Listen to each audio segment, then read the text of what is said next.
Okay, so Bismillahirrahmanirrahim. So welcome to the class guys. Selamat datang ke kelas ketiga program belajar awal cuti sekolah fizik bersama cikgu. So hari ni dah hari ketiga. Right, so untuk yang online 3 hari berturut-turut okey ke? Untuk yang online, yang kat Dewan tak apalah, dia rehat, ada makan. Okay, Aisyah dan dia masih dengan thumbs up dia. Terima kasih Aisyah. Yang lain okey, Kuljit okey, Farisha, Hafi. So esok ada sehari lagi, esok ada sehari lagi. Okey, esok ada sehari. Okey je cikgu. Okey cikgu, alright. So esok kita ada sehari lagi, lepas tu kita rehat kejap. So ada sehari lagi, kita rehat kejap. Kita jumpa balik bulan Januari. Bulan Januari. Lama juga sebelum jumpa balik.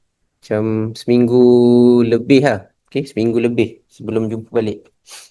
Sempatlah korang nak menghadam apa yang dah belajar 4 dulu sebelum nak tambah lagi 3 sebelum next program bulan Januari. Okay, 3 bab lagi last bulan Januari.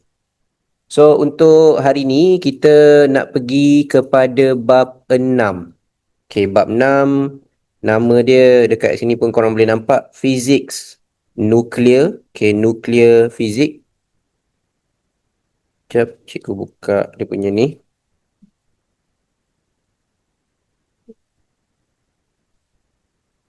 Okay, Nuclear Physics ni cikgu boleh kata dia bab wajib lah. Bab wajib keluar dalam paper tu hampir setiap tahun kecuali tahun ini 2025. First time dia memecahkan apa? Tak keluar dah tu. Selalunya dia keluar. First time tahun ni dia tak keluar. Okay, so kira tahun ni SPM dia bagi bab ni rehat kejap. So dia ambil bab lain, bab ni dia rehat kejap. Okay. Pertama korang kena tahu dalam SPM kan ada 13 chapter. Tapi force and motion daya gerakan ada 2. Jadi kalau korang combine daya gerakan tu sebagai satu, maksudnya total adalah 12. So daripada 12 chapter, paper tu hanya boleh tanya 11 soalan. Jadi memang akan ada satu chapter yang tak keluar lah. Normally bab 1. Normalinya bab 1. Tapi untuk tahun ni yang tak keluar tu adalah bab fizik nuklear. Okay, so setiap tahun dia memang keluar. Okay, berkejap. Jam kat mana? Jam kat mana? Masuk tu kemuning. Alright. So untuk hari ini, fizik nuklear kejap Korang boleh tengok dekat cover tu tapi dia tak keluar kejap. Cikgu nak kena buka. Tak keluar kat cikgu punya screen lagi. Okay, done. Okay, so kat sini. So fizik nuklear kalau topik form 5, ini bab yang cikgu boleh kata paling pendek lah. Kenapa paling pendek? Kita boleh tengok dekat bawah ni. Right. Dalam buku teks korang dia letak 2 subtopik. Tapi dua subtopik tu macam ni, cikgu tulis dulu Ini bab 6. So 6.1, 6.1 adalah radioactive decay. Kalau bahasa Melayunya pereputan radioaktif. Yang dekat atas kepala cikgu ni, half life, separuh hayat ni pun sebenarnya kalau ikut buku teks ini 6.1. Okay, tapi cikgu suka pecahkan. Okay, cikgu pecahkan sebab biasanya yang ini yang struggle sikit. Okay, so ini cikgu pecahkan daripada 6.1 tu cikgu pecah 2. And subtopik 2 dia adalah tenaga nuklear, nuclear energy. Ini adalah subtopik nombor 2. Okay, so kiranya kalau kita nak cover 3 lah. 3 dalam 4 sesi, insyaAllah banyak soalan kita boleh jawab paper 1 dengan paper 2. Okay, insyaAllah kita cuba. Okay, so untuk mula belajar bab ni, seperti biasa, cikgu akan minta korang buka nota dia dulu. Okay, nota ringkas tu. Fizik nuklear dekat cover buku ada nota. Depan, cikgu tak pasti, depan BM ke depan BI? Dia ada buku depan BM, ada buku depan BI. Yang korang punya depan BM ke depan BI? Okay, depan BM. So, cover depan adalah BM. Ni Fizik nuklear. Kalau siapa yang nak tengok nota bahasa Inggeris, pergi ke cover buku belakang, korang akan dapat yang bahasa Inggeris. Okay, fizik nuclear physics. Okay, so term hari ni cikgu kena cover term dua-dua lah sebab dia banyak juga term yang korang kena ingat. Ada 6. Okay, cikgu ulang sekali lagi. Dalam bab ni ada 6 term, 6 maksud, 6 meaning, 6 term yang korang kena ingat. So nanti kita akan cover satu per satu. Okay. Right. So ni form 5. Okay, cikgu buka daripada buku teks juga.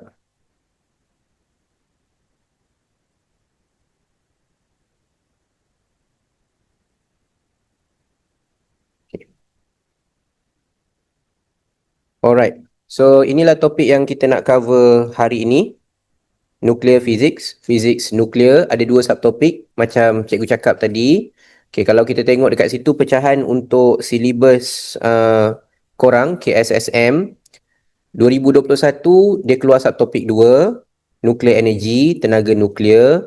2022 dia ambil half life, separuh hayat 6.1, and then 2023 dia gabung dua-dua, half life campur dengan tenaga nuklear, dan dia bubuh dekat nombor 11. Nombor 11 ni maksudnya dia duduk dekat soalan esei. Okay, 2024 tak silap cikgu tenaga nuklear sekali lagi, and 2025 tak keluar. Tu dia punya pecahan lah. So memang kena cover dua-dua ni. Kalau kata mana-mana kawan korang nak start ulang kaji balik dah lemah kan, korang suruh start dengan bab ni. Sebab bab ni dua sikit satu, kedua boleh kata kekerapan masuk tu sangat tinggi lah, sangat banyak. So korang study je dua ni, insyaAllah akan ada soalan kertas 2. Kertas 1 tu dah confirm lah. Okay, so ini adalah bab pertama bawah tema modern fizik, fizik modern. Esok kita akan pergi kepada bab kedua bawah tema fizik modern, iaitu fizik kuantum. Lepas tu habislah tema yang ketiga. Okay, so kita akan habis cover tema ketiga. Cikgu ambil yang ketiga dulu sebab dia pendek.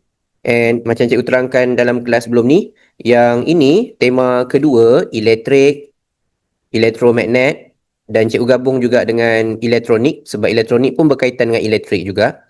So 3 tu cikgu simpan untuk Januari sebab dia berkait. Sebab tu cikgu simpan sekali supaya tak adalah nanti 2 hari ni kita cover elektrik dengan elektromagnet, lepas tu nak tunggu seminggu tu, minggu depan nak combine tu korang dah terlost. Jadi lebih baik kita simpan yang itu. Sebab tu susunan dia macam tu. Sebab semalam ada parent message, cikgu esok bab 3 belajar apa? Terkejut cikgu. Esok bab 6 bukan bab 3. Maknanya hari ni lah, hari ni bab 6. So kita pergi dekat nota. Bab ni senang je. Cikgu rasa lepas korang belajar bab ni, mungkin korang akan tukar. Daripada semalam senang kepada hari ni senang. Okay, kita tengok macam mana.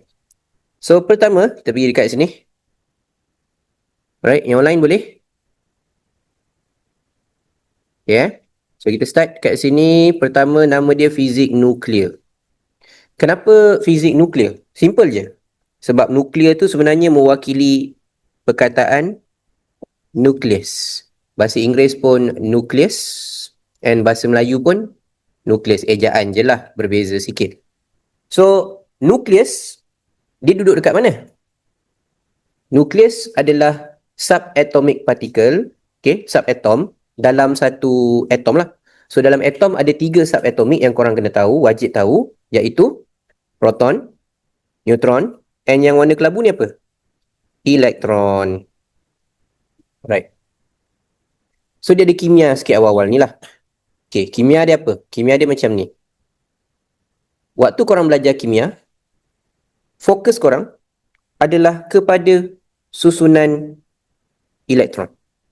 Okay, cuba korang share balik dengan cikgu. Bila korang belajar kimia, kenapa cikgu kata waktu korang belajar kimia form 4, fokus korang banyak kat elektron. Even form 5 pun fokus korang kat elektron. Okay, kenapa cikgu kata fokus kat elektron? So kalau korang recap balik, bila korang belajar kimia, pertama antara topik awal yang korang belajar, jadual berkala. Okay, waktu korang belajar jadual berkala, dia susun ikut apa? Dia susun ikut nombor apa tu, proton, nombor proton, and then daripada situ korang boleh tahu dia punya elektron. Okay, contoh kalau korang ada helium macam dalam ni nota ni, helium ni ada berapa proton? Helium proton dia ada 2. Okay, lepas tu sama macam kimia, atas ni adalah nukleon. So kalau cikgu tanya korang berapa neutron, 2. Mana tahu neutron dia 2? 4 tolak 2, dapat 2. So, benda tu basic yang korang belajar kimia sama. Okay. Cuma yang kat sebelah ni, cikgu letak dalam periodic table, jadual berkala. Kalau jadual berkala, dia terbalik.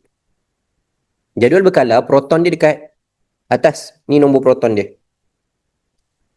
Okay. Yang bawah tu dia tak bagi nukleon. Yang bawah tu dia akan bagi atomic mass unit. Unit jisim atom. Kalau korang tengok nombor dia, mungkin anak panah tu terni. Nombor dia adalah 4.0026. Okay. Mungkin korang dah belajar dalam kimia, mungkin cikgu korang bagi tahu, mungkin tak bagi tahu. Unit jisim atom sama dengan dia punya nukleon. Cuba tengok nukleon dia. Nukleon dia berapa? Nukleon dia 4. So, jisim dia mesti dalam 4 point something. Kalau nukleon dia kata nukleon dia 12, maknanya jisim dia mesti dalam 12 point something ataupun 11.9. Okay, dia mesti hampir dengan nombor nukleon. Kenapa? Sebab dalam kimia pun korang belajar, jisim atom tertumpu kat mana? Jisim dia tertumpu di nukleus. Okay, jisim atom tertumpu di nukleus. Okay, waktu kimia juga korang belajar, elektron tu dia nak capai stability, kestabilan. Macam mana elektron nak mencapai kestabilan? Korang share dengan cikgu. Korang yang dah belajar kimia. Apa elektron buat untuk capai stability, kestabilan? Yes, dia transfer. Okay, lagi? Dia donate, dia receive. Itu kenapa donate dengan receive? Transfer, receive dengan share. Okay, so derma dengan terima. Okay, derma dengan terima, dia akan buat ikatan apa? Ikatan ionik. Yes, ionik. Sebab positif ion dengan negatif ion dapat satu molekul. Okay. So, isu dia adalah bila korang belajar kimia, fokus dia adalah pada elektron tu nak capai kestabilan. Selain daripada donate dengan receive, apa elektron boleh buat? Elektron akan share. Okay, kalau dia share, ikatan covalent. Okay, good. So, itu kimia. Sekarang ni apa yang cikgu nak highlight adalah, kita tak nak tengok elektron langsung. Lantak elektron kat situ. Kita punya fokus adalah fizik nuklear. Iaitu fokus kita adalah nukleus. Itu yang korang kena faham. Dalam fizik, beza dengan kimia, kita fokus kepada nukleus. Okay. So, kita pergi bawah. Ilmu yang korang dah belajar dalam kimia. Isotop. Okay, apa maksud isotop? Tak ada beza pun. Isotop tu nombor protonnya sama. Nombor nukleon dia berbeza. Okay, cikgu letak beberapa isotop di bawah ni. Okay, contoh isotop dekat situ adalah hidrogen. Macam ni cikgu kata hidrogen tu adalah isotop sebab proton dia 1, 1, 1. So, semua proton 1 adalah hidrogen. Okay, kenapa dia isotop? Sini ada 1. 1 kat sini mewakili 1 proton. Neutron dia berapa? Kosong. Okay, good. Kalau 2, 1 proton, 1 lagi neutron. Kalau 3, 1 proton, 2 lagi neutron. Okay, tu basic dia lah. Okay, so sama juga karbon. Karbon ada beberapa isotop. Mana tahu dia karbon sebab 6666. And kita ada karbon 12. Karbon 12 ni 6 proton, 6 neutron. Kalau karbon 13, 6 proton, 7 neutron. Kalau 14, 6 proton, 8 neutron. Okay. So, cikgu recap balik kimia juga. Kalau kita ada periodic table, okay, dalam korang punya nota, dalam buku tu ada cikgu letak periodic table. Boleh pergi hujung sekali, page. Okay. Cikgu letak gambar jadual berkala unsur. Jangan risau. Kelas kita hari ni masih lagi kelas fizik. Bukan kelas kimia. Takut nanti, mak ni betul ke daftar ni? Takut salah kelas kan? Tak, masih lagi fizik. Okay, masih lagi fizik. Okay, kenapa cikgu nak tunjuk periodic table? Korang tak tengok pun tak apa, korang tengok ke depan. Pertama, korang kena faham macam mana Mendeleev susun benda ni. Korang belajar kimia kan? Dalam kimia beritahu kan Mendeleev. Okay, dia susun. Macam mana dia susun? Dia susun ikut nombor proton. And korang kena tahu, nombor proton tu dia macam IC lah. IC tu maksudnya setiap orang IC berbeza-beza. So, kalau cikgu kata 1, 1 tu memang hak milik hidrogen. Kalau cikgu cakap 3, 3 tu sasah lithium. Kalau 4, 4 tu beryllium. Kalau 12 sasah dia magnesium. Kalau 11 adalah sodium. So kena hafal ke? Tak payah. Yang korang kena tahu, setiap atom nombor proton dia berbeza. So korang tak boleh ada sebagai contoh karbon 6 tiba-tiba karbon 7. Tak boleh. Karbon dia memang 6. 7 hak orang lain. 7 siapa? Kalau kita tengok jadual, okay, 6 adalah karbon, 7 adalah nitrogen. Okay. Now, apa yang cikgu nak explain ni, mungkin cikgu korang tak explain dekat sekolah nanti. Tapi first, kita kena tahu macam ni dulu. Bila cikgu sebut isotop, ada isotop yang stabil, ada isotop yang tidak stabil. Sebab tu dalam nota, cikgu ada letak. Semua isotop yang korang belajar tadi, ada satu term baru. Satu term baru dinamakan radio isotop. So, ini maksud pertama yang wajib korang tahu dalam bab ni. Okay, the first meaning that you need to remember for this chapter is radioisotope. Okay, radioisotope tu apa? Isotop bagi nukleus, tengok term dia, jangan tukar term. Kadang-kadang korang salah sebab korang tukar term.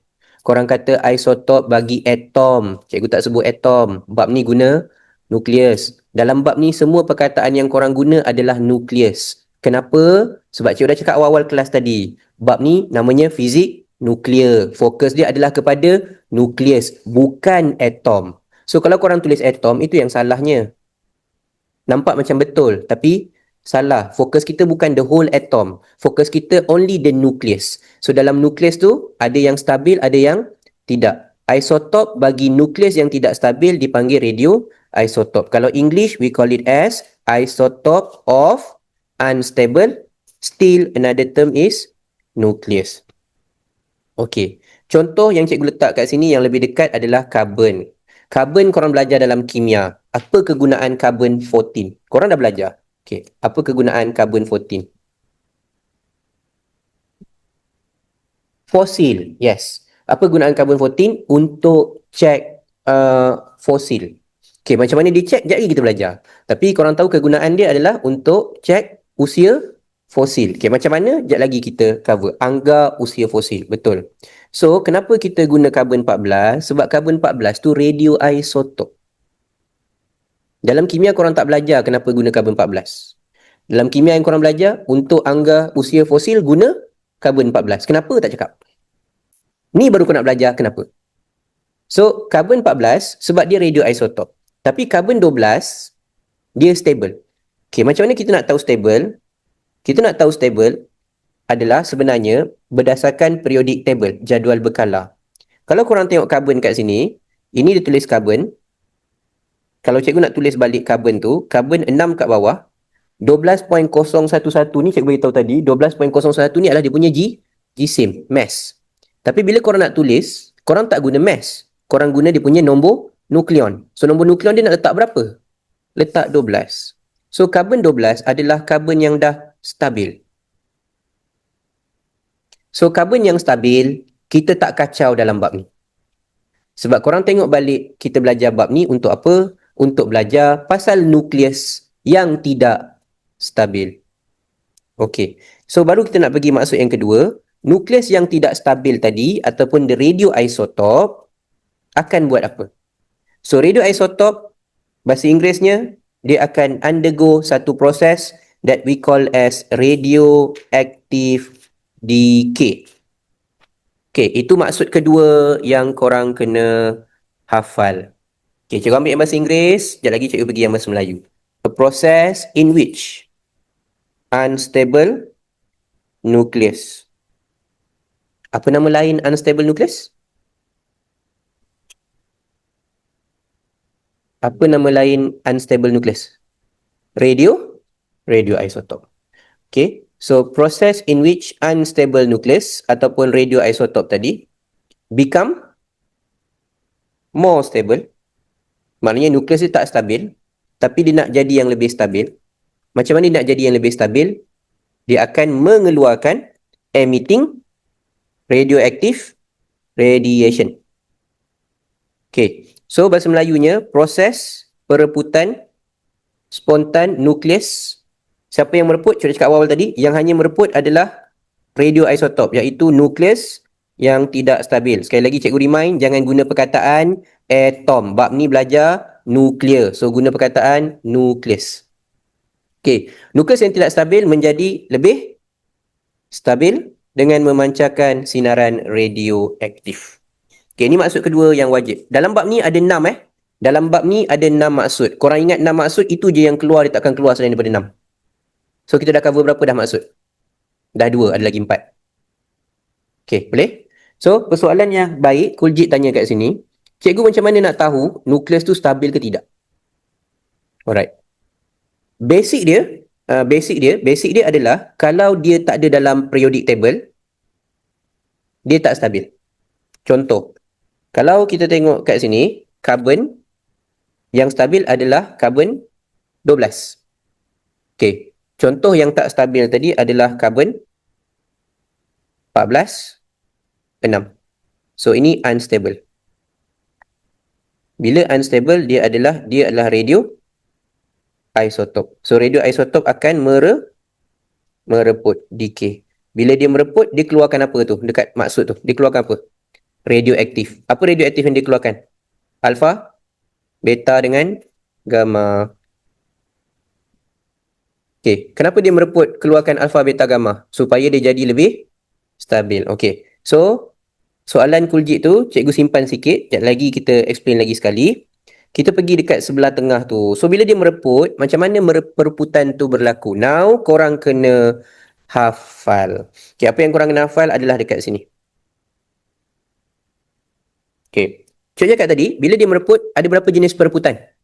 3. Alpha, beta, gamma. Siapa je yang boleh mereput? Radioisotop. Radioisotop je yang decay. Kalau dah stable, dia tak boleh decay. Contoh cikgu cakap karbon 12. Karbon 12 boleh decay tak? Tak boleh, dia dah stable. Yang boleh decay hanyalah unstable. Okay, so bila cikgu buat X kat sini sebenarnya mewakili radioisotop. Okay, faham Sebab kalau dia bukan radioisotop, dia boleh decay, dia tak boleh decay. Satu korang kena faham first part tu is a radioisotop.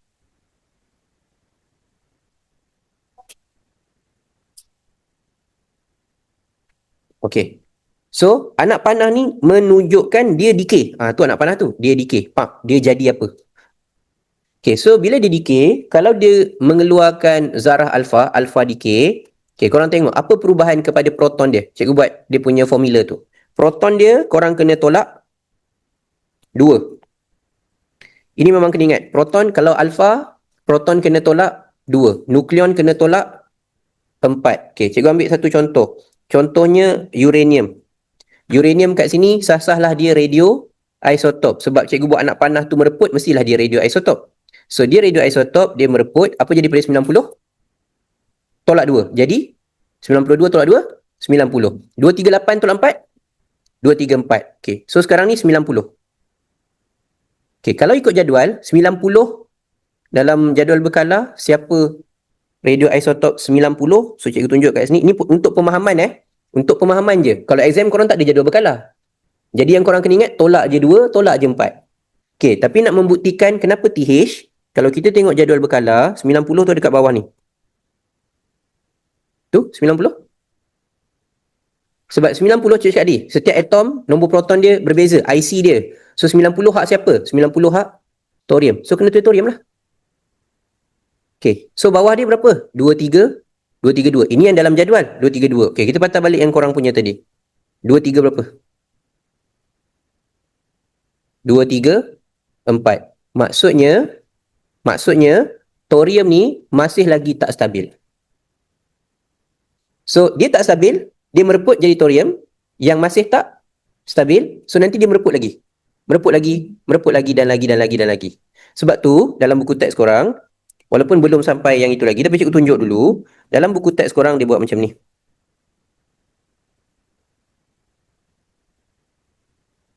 Okay. So, di dalam buku teks, kadang-kadang, bila korang baca part buku teks ni dekat yang bab fizik nuklear, kenapa ada student dia tak clear? Sebab dalam buku teks dia terus start macam ni. Okay, saya tunjuk dulu yang buku teks tulis. Okay. Dia kata radioactive decay is a process which is unstable. Nucleus become more stable by emitting radioactive radiation. Ini maksud yang korang kena hafal tadi kan? Okay, lepas tu dia keluarkan apa? Alpha, beta, gamma. Isu dia, ramai yang tak faham dulu, cikgu unstable nucleus tu apa? Itu yang cikgu highlight tadi. Unstable nucleus tu maksudnya dia adalah radio isotop. So, dia asal daripada isotop. Isotop tu ada yang stabil, ada yang tidak. Okay, so dia start yang itu. So, kat situ, ni yang dia buat dalam buku teks juga. Okay, kita baru cover ni. Equation for alpha decay. Pereputan alpha. Cuba tengok pereputan alpha dia buat apa. Sama macam nota cikgu. Tolak 2, tolak 4. Kat hujung tu nak bagi balance balik, dia buat 4 He. 4 He tu mewakili alpha particle. So, dalam nota tu, okay, dalam nota ni, kalau korang tengok kat sini, kenapa belakang tu 4 He? Alright. Sekarang, korang tengok nombor ni. Sebelum dia decay, dia ada 2, 3, 8. Lepas dia decay, dia tinggal 2, 3, 4. 2, 3, 4 campur dengan 4? Dapat balik 2, 3, 2, 3, 8. Okey, bawah tu 92. Sebelum dia mereput, sebelum dia decay. Lepas dia mereput, 90 campur dengan 2, dapat balik 92. So, untuk fizik, persamaan tu diseimbangkan, bukan macam seimbang kimia. Seimbang kimia korang bubuh berapa nombor, berapa bilangan, betul? Okay, untuk seimbang dalam bab ni, korang seimbangkan nombor proton dan nombor nukleon sebelum dan juga selepas. So, sebelum dengan selepas tu, nombor dia total kena sama lah. Okay, tu alpha. So, alpha korang kena ingat apa? Tolak 4, tolak 2. Tolak 4, tolak 2. Alpha, tolak 4 kat atas, tolak 2 kat bawah, tolak 4 dekat atas, tolak 2 dekat bawah. Okay, kalau beta pula. Okay, beta apa yang korang kena ingat? Proton dia kena tambah 1. Okey, contoh. Ni karbon 14 tadi. Apa kegunaan karbon 14? Usia fosil dia kan? Okey, so dia tak stable. Apa dia buat? Dia pun kenalah mereput. So dia mereput, dia jadi apa? Kalau dia keluarkan zarah beta, dia jadi apa?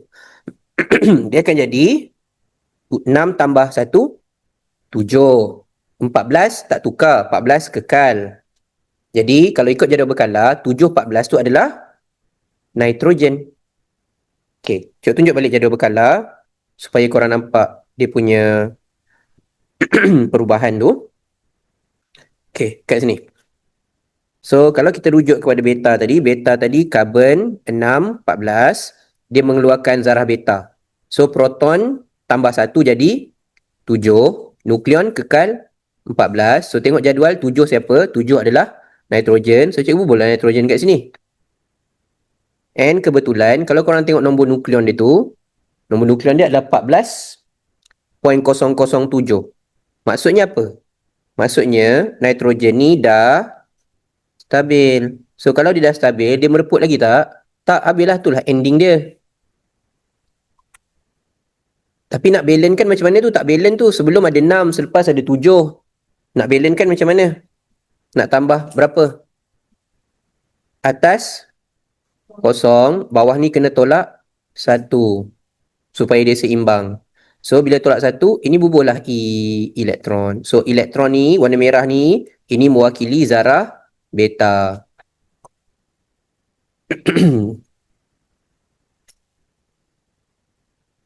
Okay, boleh dapat tak?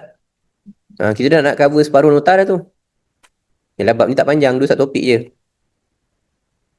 Okay, cikgu recap daripada awal. Bab ni belajar apa? Bab ni kita belajar pasal nukleus. Nukleus ada yang stabil, ada yang tidak. Yang stabil, kita tak kacau. Yang tak stabil, yang kita nak belajar. Yang tak stabil namanya apa? Radioisotop. Radioisotop tadi akan buat apa? Akan mereput. Kenapa dia mereput? Nak stabil, nak stable. Bila dia mereput, apa yang dia keluarkan? Sinaran radioaktif. Apa sinaran radioaktif yang dia boleh keluarkan? Antara alfa, beta, gamma. Settle. Okay, tapi kalau alfa, apa yang korang kena ingat untuk alfa? Alfa tolak 2 proton, tolak 4 nukleon. Kalau beta, tambah satu proton, nukleon tak payah tukar apa-apa. Okey. Yang terakhir, yang lebih senang. Yang tak pernah tanya exam pun. Gamma. Okey, korang tengok sendiri, korang beritahu cikgu. Dan cu fikir kenapa tak pernah tanya exam. Sebab tak tukar apa-apa. Okey, cuma gamma ni macam mana? Alright. Gamma ni macam ni. Kadang-kadang, nukleus tu dia tak stabil. Dia tak stabil tu sebab dia terlalu banyak tenaga. Dia macam, bahasa mudahnya, macam hyper. Nukleus tu hyper tiba-tiba. Dia hyper. So, bila dia hyper, kita nak kena buang tenaga tu. Okay. So, contohlah korang ada adik. Adik korang tengah aktif. Dah makan gula-gula, dia aktif kan. Lepas tu, korang nak buang tenaga dia. Macam mana?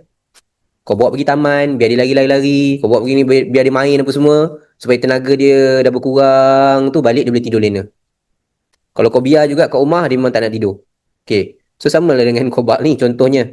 So, kobak ni dia pada fasa teruja. Kalau bahasa Inggeris tadi, excited state. Excited state tu maksudnya dia terlalu banyak tenaga. Okay. Apa yang kita nak kena buat? Kita kena bawa keluar tenaga tu. So, siapa yang tolong bawa keluar tenaga? Yang tolong bawa keluar tenaga adalah gamma. Ni simbol gamma. Kenapa yang bawa keluar tu gamma? Sebab korang belajar gamma ni dalam bab gelombang. Cuba tolong recap balik. Apa yang korang belajar pasal gamma dalam bab gelombang.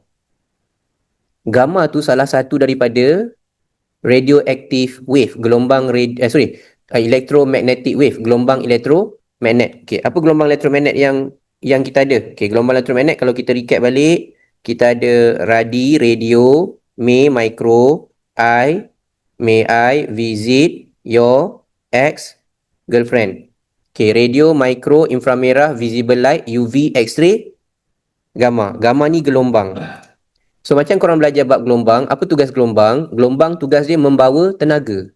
So tenaga daripada nukleus tu dibawa keluar oleh gamma. So dia boleh kekal diri dia tapi tenaga dia berkurang. Okay? Dia kekal diri dia tapi tenaga dia berkurang. So itulah perebutan gamma. Tapi biasanya kalau exam dia tak fokus kat gamma lah. Sebab apa? Tak ada apa-apa perubahan. So yang biasanya ditanya adalah alpha dan beta. Okey. So, cikgu tunjuk di dalam buku teks. Nak rujuk kepada buku teks. Okey, buku teks bagi contoh yang berbeza-beza. Okey, contohnya dekat dalam buku teks ni. Okey, dia kata alpha particle is helium. Yang kita buat tadi. Kalau alpha tadi, helium 4, 2. Ni contoh alpha particle tadi. Okey, nak bagi nampak dalam segi gambaran dia macam ni. Okey, ni dalam segi gambaran dia. So, gambaran dia umpama, nukleus ni tak stabil. So, bila dia tak stabil, dia nak mereput, dia nak kena keluarkan dia punya proton dan nukleon. Okay, proton dan neutron. Okay, so yang korang nampak purple ni, purple 2 ni, itu adalah proton. Yang merah-merah tu adalah neutron. So, korang kira semua sekali purple campur merah, 4. Okay, so dia buang 4 tu, itu yang jadi macam ni. Sekarang, dia dah jadi stable sikit, dah jadi stable, and dapatlah 4 yang dibuang tu adalah alpha. Itulah yang berlaku. Kenapa dia nak kena buang? Sebab dia nak jadi lebih stabil. So, dalam buku teks, dia guna example lain. Buku teks dia guna example sebagai polonium. Okay, polonium ni mereput dengan reputan alpha. 84 tolak 2, jadi 82. 210 tolak 4, 206. And tambah dengan 4, He. Okay, itu reputan alpha. Okay, reputan beta. Okay, beta tu apa? Beta tu adalah fast moving electron. Sebab tu beta tadi korang nampak elektron kosong, negatif, 1. So, fast moving electron. Dia adalah elektron. So, bila beta, apa yang berlaku adalah, ni yang kita discuss tadi, Z tambah 1. Z tu apa? Proton. Proton tambah 1. So, sebenarnya apa yang berlaku adalah, ini neutron. Neutron buang 1, proton masuk 1. Okay. So, nak bagi faham dia ginilah. Cikgu tunjuk kepada soalan kita kat sini. Dan yang kita punya contoh ni. Alright. Korang boleh cuba tengok daripada logik dia. Daripada 14 ni berapa proton? 6 proton. Ada berapa neutron? 8 neutron. Okay, tapi bila korang tambah satu proton, sekarang proton dah jadi berapa kat sini? 7. So daripada 14 ni, 7 adalah proton. Dan 7 adalah neutron. So korang boleh nampak, apa jadi kepada proton? Proton memanglah tambah satu. Tapi apa jadi pada neutron? Neutron dia tolak satu. Sebab proton dia 6 jadi 7. Neutron dia 8 jadi 7. So neutron dia buat apa neutron? Neutron tolak satu. Proton tambah satu. Okay, boleh faham? Alright. So gamma pula tak ada apa-apa. Okay, gamma diguna contoh yang sama yang cikgu guna. Okay, ni gamma macam cakap tadi, gamma tu adalah high frequency electromagnetic wave. So gamma tu gelombang elektromagnet. So dalam pereputan gamma, in gamma decay, unstable nucleus yang tak stabil tu, dia release dia punya energy. Okay, kenapa dia release dia punya energy? Untuk menjadi lebih stabil. Siapa yang bawa keluar energy tu? Yang bawa keluar energy tu adalah gamma. So tu dia punya persamaan tak berubah. Ni persamaan dia tak berubah. So ini contohnya kobab kepada kobab. Bezanya kobab pertama ni banyak energy, kobab yang seterusnya less energy. Okay. Okay. So, bila mereput, during radioactive decay, waktu pereputan, some nuclei itu sebenarnya plural untuk nukleus. Kalau korang belajar English, nuclei itu plural untuk nukleus. So, bahasa mudahnya nukleus yang banyak lah. So, dia bukan benda baru. Ni nukleus. Bahasa mudahnya ni nukleus. So, nukleus boleh mengeluarkan, emit more than one radiation. Bukan alpha, bukan beta. Dia boleh banyak kali. So, ini yang ditunjuk kat dalam buku teks. Seperti ini. Okay, ni contoh. Alright, so korang boleh tengok dekat dalam buku teks muka surat 202. Kalau tak ada, tak apa, tengok je dekat sini. Okay, ni buku teks 202. So, apa yang ada dekat dalam buku teks tu, yang ini dia kata alpha. Kenapa dia kata alpha? Tolak 2, tolak 4. Okay, kenapa yang second ni dia kata beta? Sebab proton tambah 1. Tu je yang korang kena faham. Okay, yang dekat sini, kenapa beta lagi? Proton tambah 1. Kenapa sini alpha? Tolak 2, tolak 4. Okay, lepas tu alpha lagi, dia kata alpha. Dia dapat alpha. Dan seterusnya lah. Alpha, alpha, alpha, beta, gamma. Tapi kalau gamma tak ada efek pun. So, korang ambil yang beta je lah. Alpha, beta, beta, alpha. Baru stable. Berapa banyak tu?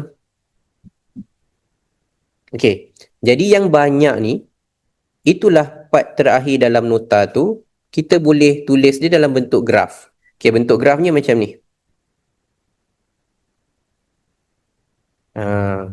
So, dipanggil siri pereputan. In English, we call it as decay series, siri pereputan. Okay, macam mana boleh ada siri pereputan? Macam cikgu tunjuk dalam buku teks lah. Mereput, tak stabil, mereput lagi, tak stabil, mereput lagi, sampailah sekali boleh dapat yang paling stabil. So, siri pereputan ni berlaku sebab nukleus anak yang belum stabil akan terus mereput. Daughter nucleus that unstable will continue decay. Dia akan continue mereput. Okay, cuma bila dia buat graf, ramai yang macam confused. Cikgu, graf ni apa? Graf ni, cuba tengok part CX dia tulis apa? Proton. Part CY dia tulis apa? Nukleon. Jadi sebenarnya graf ni bagi tahu kita tak tahulah atom apa, tapi atom tu kata cikgu buat X. X tu dia punya proton 84. Lepas tu dia jadi 214. Okey. Sampai kat sini ni cikgu buat warna biru ni. Cikgu buat warna biru tu berapa proton dia? Korang baca ke bawah. Proton dia 82. Nukleon dia 210. Okey, berapa perubahan tu, perbezaan tu? Tolak 2, tolak 4. Jadi bila turun ke bawah macam ni, turun je ke bawah macam ni, maknanya dia mewakili pereputan apa? Alpha. So apa alpha? Sebab tolak 2, tolak 4. Okey, sekarang biru tu dah stabil ke belum? Belum. So apa biru akan buat? Dia pergi, yang ni ramai selalunya tak perasan, dia pergi ke depan sini. Bila dia pergi ke depan sini, dia stop sampai sini dulu. Kenapa stop sampai situ dulu? Sebab kita baca, dia jadi 83, 210. 83, 210 maksudnya dia tambah 1. Ada berapa beta kat situ? Ada 1 beta. And berikutnya jadi 84210. Ada lagi 1 beta. So ramai yang confused, dia ingat, oh 1 je beta. Bukan. Ada 2 beta. Turun bawah balik dia jadi alpha. So dalam siri ni ada berapa kali alpha? 2. Ada berapa kali beta? 2. Dia boleh buat banyak lagi panjang. Okay. So itu proton dengan nukleon.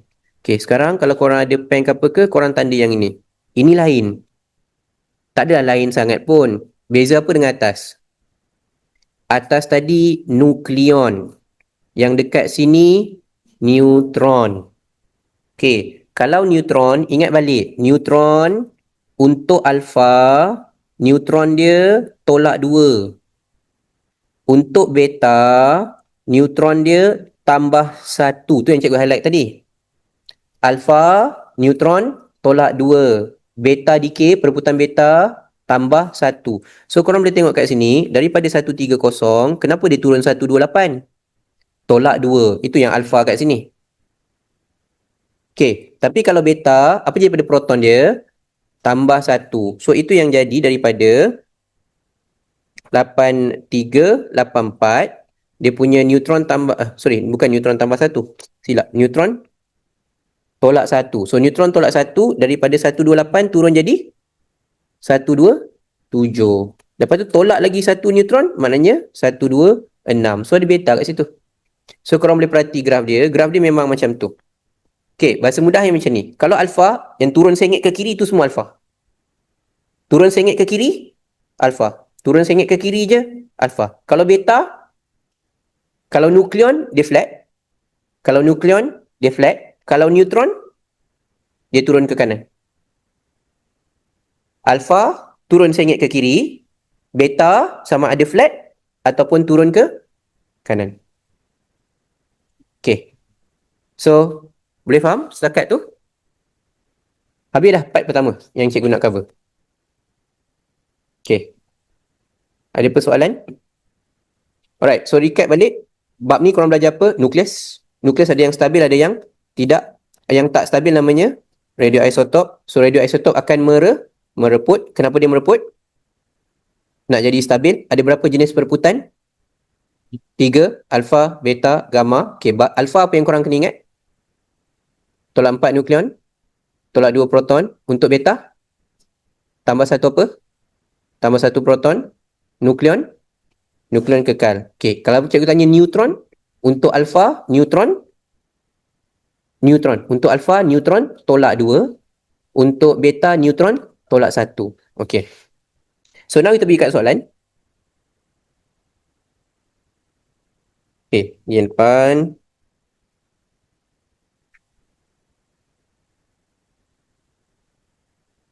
Okay, kita pergi pada basic dulu. Ni sebenarnya kimia, tapi tak apalah, buat je lah.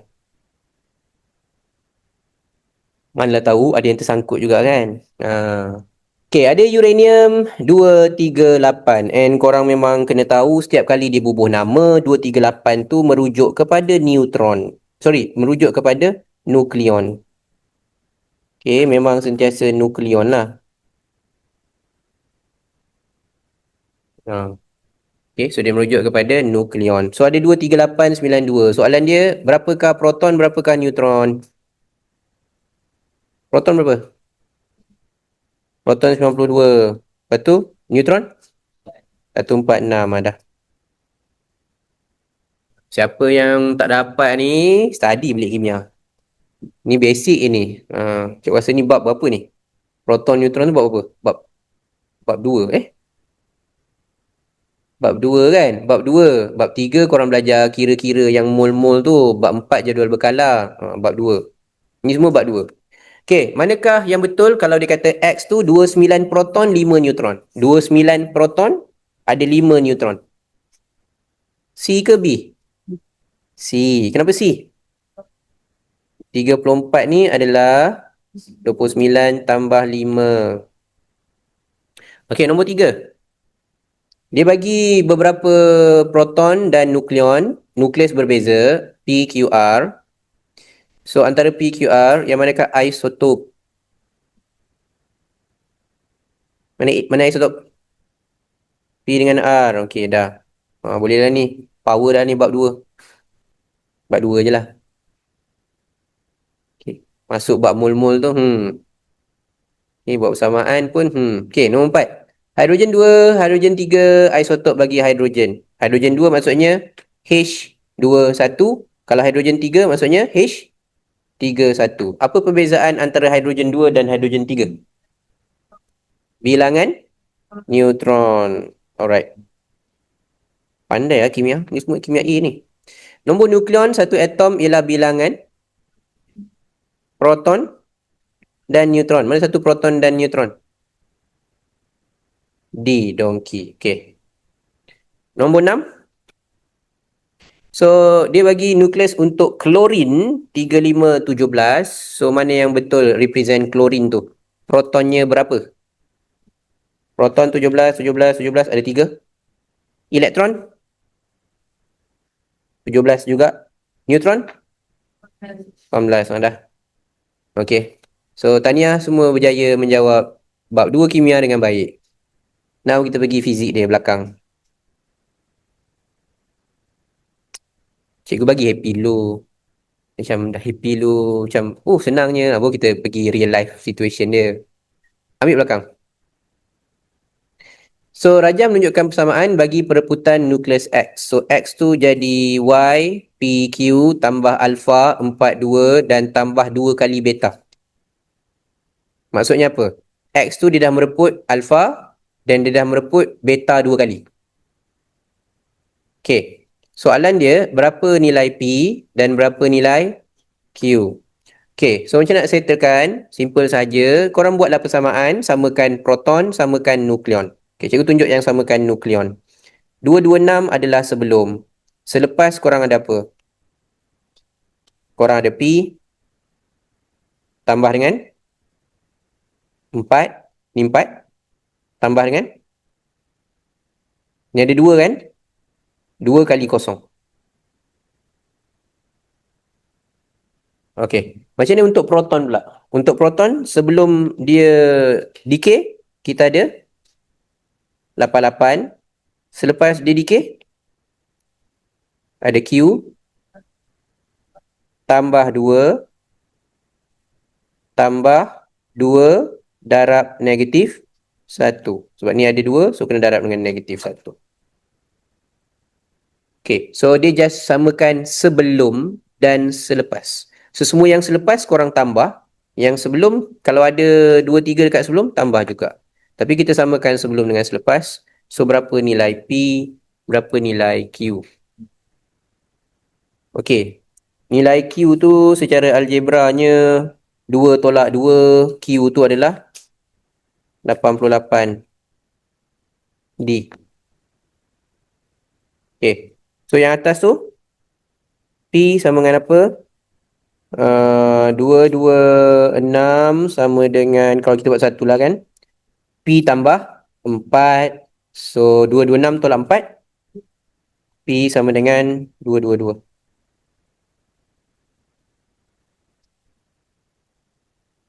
Okay, ada persoalan tak? Bawah. Yang lain boleh? Kalau laju bagi tahu. Aisyah, okay. Yang lain, Zakif, okay. Qaim. Okay, alright. Okay, now kita pergi bawah. Nombor 8. Menunjukkan proses perebutan satu radioisotop. So, kita recap balik apa maksud radioisotop. Isotop of unstable nucleus. Isotop nukleus yang tidak stabil. Okay, bila dia radioisotop, dia akan undergo, macam kita bincang tadi, dia akan undergo proses perebutan, decay. So, decay ada berapa jenis decay? Ada 3. So, dekat sini perebutan apa pada pandangan korang? Beta. Okay. So, bila dia beta, X tu berapa, Y tu berapa? X tu 228. Kalau kita nak buat persamaan pun boleh. X sama dengan 228 tambah dengan kosong. So, 228 lah X. Ada 2 jawapan. Okay, Y pula. 88 sama dengan Y tolak 1. So, Y tolak 1, 1 bawa ke sana. 88 tambah 1, 89. So, dapatlah jawapan dia D.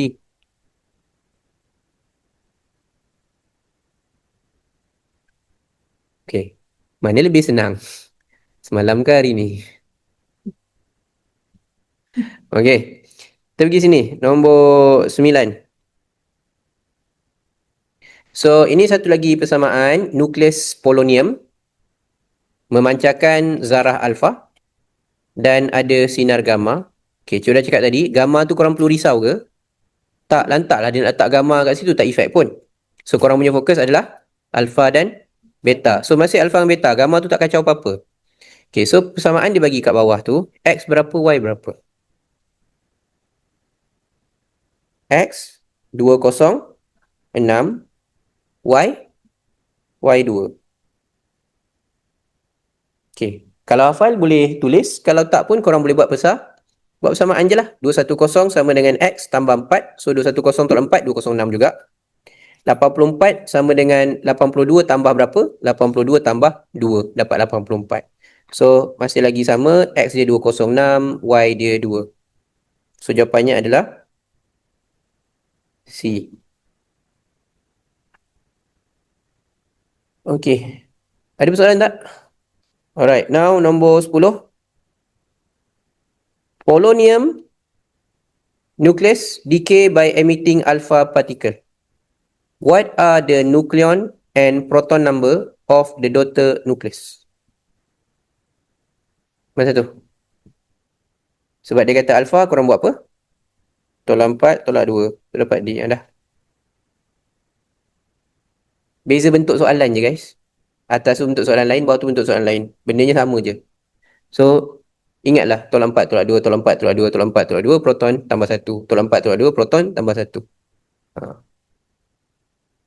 Okay. So, yang ini kita simpan kejap. Kita pergi kertas 2 dulu.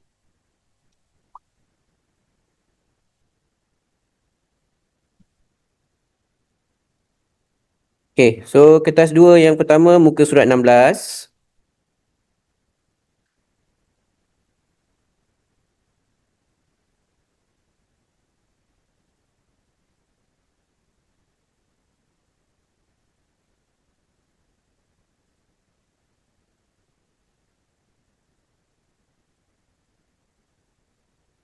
Okay. So, yang ni cikgu bantu, bawah nanti korang buat. Uranium mereput menjadi thorium dengan memancarkan zarah alfa. Lengkapkan persamaan. Macam mana korang nak lengkapkan persamaan tu? Okay. Kepada thorium, dia dah tulis dah thorium. So, korang tulis apa? Korang tulis lah TH. Okay, berapa proton dia? Proton dia 90. Atas dia 2, 3, 4.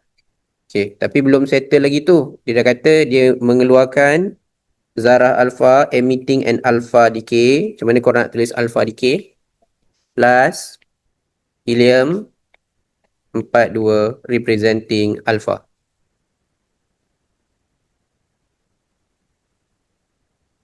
Okay, so bawah soalan konsep yang sama. Apa berlaku kepada bilangan proton dan bilangan neutron selepas proses pereputan? Okay, lepas dia mereput, daripada uranium tu mereput, apa jadi kepada proton dia? Berkurang 2. Okay, even korang tulis tolak 2 pun dia masih boleh terima lah. Berkurang 2. Reduce by 2.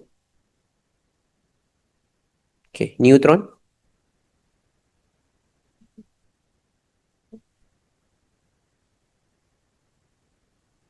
Neutron reduce. Okay, online. Neutron berkurang.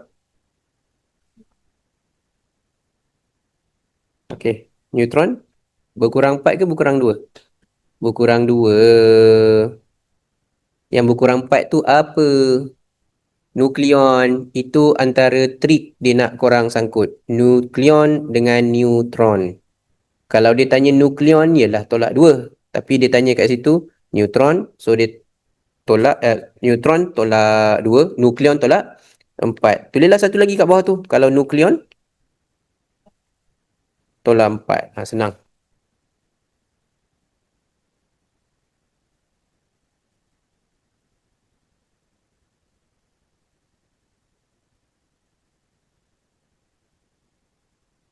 Okay. Sekarang korang buat sebelah dia. Cikgu tunggu korang buat sebelah. Ini korang buat. Okay. So, yang kat sini, cikgu rasa cikgu ulang 2-3 kali juga lah. So, korang kena hati-hati lah. So, pertama, dia kata kat sini, plumbum tu jadi base mode. Dia tolong tulis base mode tu BI tu lah BI. Okay. Tapi, berapa dia punya proton?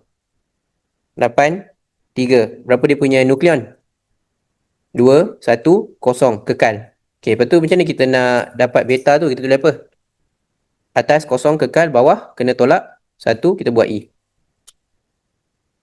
Okay, yang ni tak ada masalah. Yang bawah ni pun tak ada masalah. Dia dengan yakinnya tambah 1. Tapi yang ini ada yang tulis kekal. Ada yang tulis no change. Okay. So tak apalah, hilang markah kat sini je lah. Right. Sebab dia tanya tu bukan nukleon. Dia tanya kat situ adalah neutron. Okay, apa jadi kepada neutron? Apa jadi kepada neutron? Neutron decrease by 1. Berkurang 1. Okay, cikgu recap balik, cikgu remind balik. Contoh macam ni kan. Ini 210. Ada berapa proton daripada 210? 82. Ada berapa neutron? 128. Okay, bila sini pula 83, 210 tu proton dia 83. Jadi neutron dia jadi berapa? Neutron dia 127. So, neutron dia berkurang 1. Okay, clear? Ini benda-benda perangkap tau. Dia kalau dia nak tipu korang, dia akan guna neutron dengan nukleon. Sebab dia tahu ada student confused between neutron dengan nukleon. Bukan korang tak faham, tapi saja. Korang faham. Tapi mungkin korang tulis tak berubah. Tak berubah tu dalam kepala korang, yang tak berubah tu adalah nukleon. Korang ingat nukleon, padahal dia tanya neutron. Tu kena berhati-hati. Sebab kalau dia tolak markah, sama je. Tolak markah tu tak semestinya sebab korang tak faham, tapi korang kena tipu.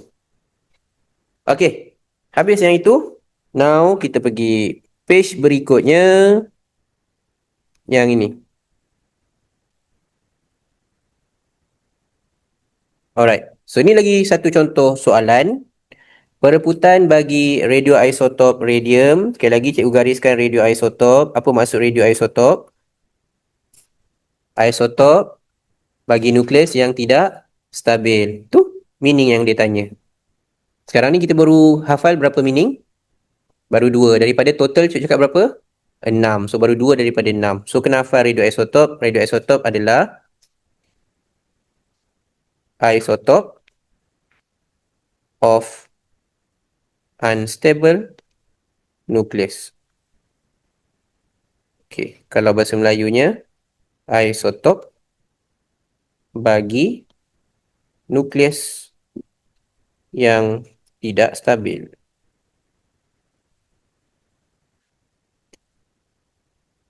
Okay. So, soalan basic tu sama macam soalan kertas 1. X-nya berapa, Y-nya berapa. Okay, korang bantu cikgu, X berapa? Confirm ni 88? Betul, 88. Confident. Okay, X tu 88. Sebab 86 campur 2? Ni 88 lah. Okay, Y? 2? 2. Dah betul.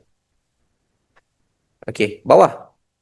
Berdasarkan jawapan anda di X dan Y, X dengan Y itu mewakili apa? Proton dan neutron, proton dan nukleon. Dia suka tanya benda tu. Saya ulang sekali lagi. Sebab apa? Sebab ada confuse between nukleon dengan neutron. Tu dia suka tanya banyak kali. Dengan harapan, tandalah atas. Yeay, budak ni salah. Macam tu. Okay. So, kalau korang boleh beza, tak adalah salah. Bawah. Kenapa dia nak mereput?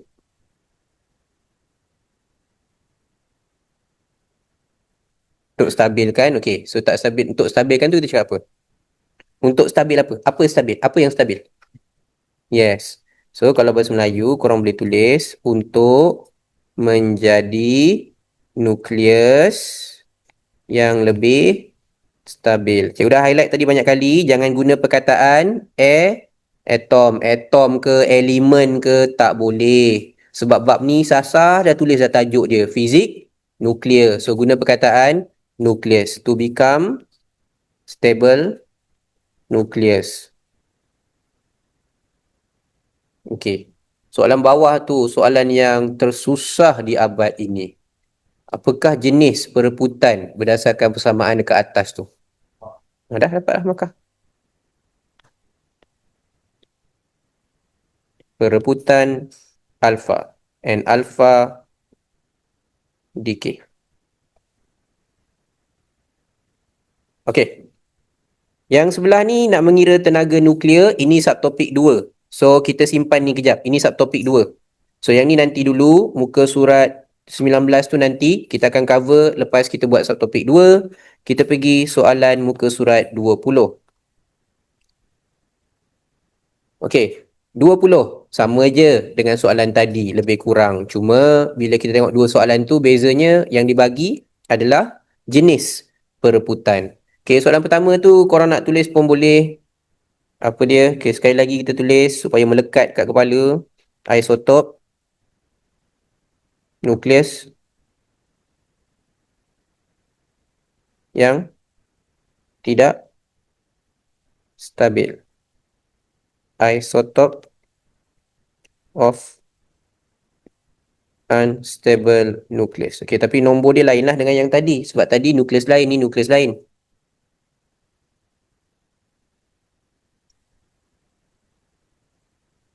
Alright, so X berapa? Dan Y berapa? Mana yang 24? X 24. Okay, Y 12. Okay, soalan sama. Jawapan dia adalah proton dan nukleon. Kenapa dia mereput? Nukleus lebih stabil to become stable nucleus. Tapi bawah tu je lah lain. Apa jawapan bawah? Beta.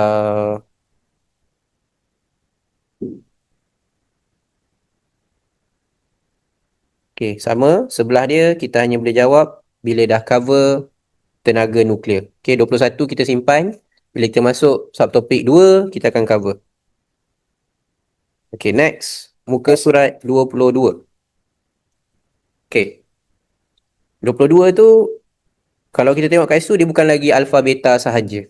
Dia ada bagi, rajah menunjukkan siri reputan radioaktif thorium, a decay series of thorium. So, maksudnya bermula daripada thorium, dia decay, sampai yang last kali dia bagi kat sini adalah Ra. So, Ra tu adalah radium. So, itu yang dia bagilah. So, korang kena determine setiap tu. Okay, kita pergi satu-satu. Korang bagi tahu cikgu. TH kepada PA. Beta. Okay, good. PA to uranium. Beta. Uranium to thorium. Alpha. Thorium to radium. Dah? Alpha. So, dia ada beta, beta, alpha, alpha. Okay. Maksud kedua yang korang kena hafal. What is the meaning of radioactive decay? Apakah dimaksudkan dengan reputan radioaktif? Proses, kalau bahasa Melayunya, proses pereputan spontan nukleus. Siapa yang boleh mereput? Nukleus yang tidak stabil menjadi stabil. Tapi macam mana dia boleh mereput dengan menjadi stabil tu? Apa dia buat? Dengan mengeluarkan ataupun memancarkan sinaran radioaktif. Okay. So, kalau bahasa Inggerisnya, spontaneous disintegration ataupun spontaneous decay of unstable nucleus to become more stable by emitting radioactive radiation. Okay. So, itu dia punya maksud, meaning. Okay, sekarang dia bagi graf macam ni. Macam mana nak buat? Tadi cikgu dah highlight pasal graf. Graf tu bezanya Pak CY, ada yang guna neutron, ada yang guna nukleon. So, dekat sini neutron ke nukleon? Boleh nampak dia nukleon. Sebab apa? Yang dia buat siap-siap ni adalah the first two beta dan beta. Sebab beta kan proton tambah satu. So, korang tengok Pak CX itu. Pak CX adalah proton. So, proton tambah satu tu yang di ke kanan. Proton tambah satu itu yang di ke kanan. Okay, tugas korang kena buat lagi dua.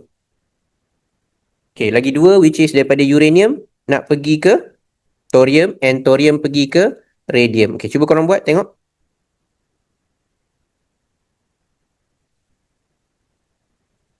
Bahasa mudahnya korang tandalah ikut nombor proton atom tu berapa. Contoh cikgu buat satu. Okay, lepas ni uranium pergi thorium kan. Thorium nombor proton dia 90, nukleon dia 230. Bacalah kat bawah tu, mana 90? Mana 90? Sini 90 kan? Mana 230? Ni, tandalah sini. Lepas tu, buatlah anak panah ke sini. Baca nombor dia, baca nombor dia. Nombor dia 90 dengan 230. So, tanda yang pertama. Okay, lepas tu berapa yang satu lagi? 88, 226. Okay, cari mana 88? Ni 88. Mana 226? Yang ni 226. So, dekat mana nak tanda? Tanda kat sini.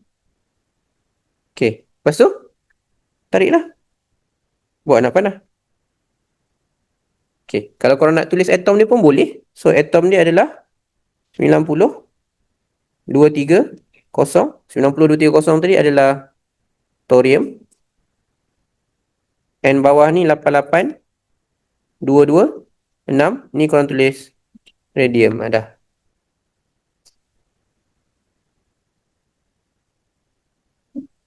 Okay. Soalan terakhir. Berdasarkan graf dan persamaan boleh dapat. Graf pun boleh dapat. Berapakah bilangan zarah alfa dan zarah beta yang terbebas? How many alpha particle and the beta particle emitted from the decay process of thorium? 2 alpha, 2 beta. Okay. Tapi ada setengah soalan, dia minta korang buat susunan. Kena hati-hati Ni dia tanya apa? Ni bilangannya kan? Ada yang dia tanya state the decay series. So korang kena buat apa dulu? Beta. Beta. Lepas tu? Alpha. Alpha. Ikut soalan. Ya, tapi macam soalan kita yang atas ni lah. Okay. Salah ke kalau buat simbol tu? Tak salah. Sebab memang itu simbol alpha. Itu memang simbol beta. Yang jangan korang buat macam ni sudah. Ni gamma. Okay. Guna simbol yang betul. Okay. Ada persoalan sampai situ? Boleh follow? Okay. Ni belum boleh lagi. Sebab ini nuclear energy. Tenaga nuklear. Okay. Yang belakang ni. Belakang boleh. Muka surat 24. 24 boleh. Okay. Muka surat 24. So, Raja menunjukkan dua graf, nombor nukleon melawan nombor proton. Lepas tu masing-masing graf tu adalah uranium kepada uranium. Satu uranium, belah kiri uranium. Yang sebelah kanan tu adalah polonium. Okay. So, nombor proton dia korang boleh nampak berbeza lah. Uranium kat situ nombor proton dia 92. 238 nombor nukleon. Okay. Yang polonium 84. Nombor nukleon dia 214. Okay, so uranium tu decay, dia decay apa? And polonium tu decay, dia decay apa?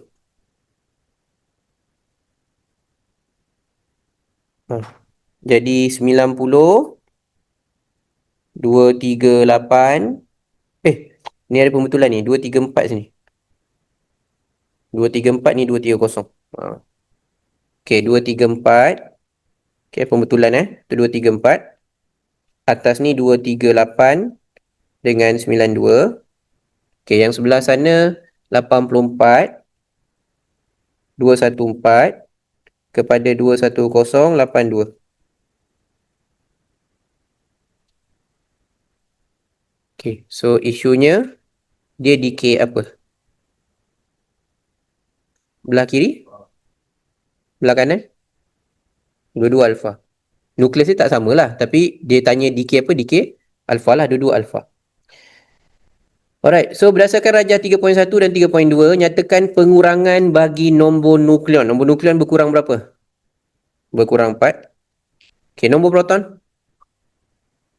Berkurang 2. Okay. Tuliskan persamaan untuk proses 3.1. Lepas tu berdasarkan 3.1, namakan proses yang terlibat and kenapa proses itu berlaku. Okay, cuba apa jawapan korang? Cuba bagi masa, peluang, korang cuba. 3 soalan. Okay. So, yang online. Okay, korang check juga Yang online korang check juga jawapan korang betul ke tak. Okay, cikgu ambil bahasa Inggeris dulu. Okay, ni bahasa Inggeris. Equation dia 23892, 23490, 42. Betul? Okay, betul. Okay, name the process. Alpha decay, perebutan alpha. Okay, kenapa dia decay? To become more stable. Okay, to become more stable ataupun to become stable nucleus. Okay, tapi jangan tulis to become more stable apa. Stable apa kena beritahu. Kalau korang tulis to become more stable, tak betul. To become stable nucleus. To become more stable nucleus. Nucleus tu kena ada. Okay, kalau bahasa Melayu. Okay, so perebutan alpha. Okay, perebutan alpha dan tujuan dia untuk menjadi nukleus yang lebih stabil. Ada nukleus tu dah betul. Okay, so selesai dekat situ part pertama. Habis dah part pertama. So maknanya part pertama tu kalau dalam buku teks korang, dia sehinggalah ni lah, yang ni belum. Okay, yang subtopik 2 ni belum. Tapi cikgu tunjuk dulu sebelum kita masuk yang berikutnya. Okay, ini yang cikgu asingkan tadi. Dalam buku teks korang dia tulis sebagai half-life. Separuh hayat. Bahasa Melayunya separuh hayat, bukan separuh nyawa. Itu dah nama movie dah, separuh nyawa. Drama Melayu nama tu, separuh nyawa.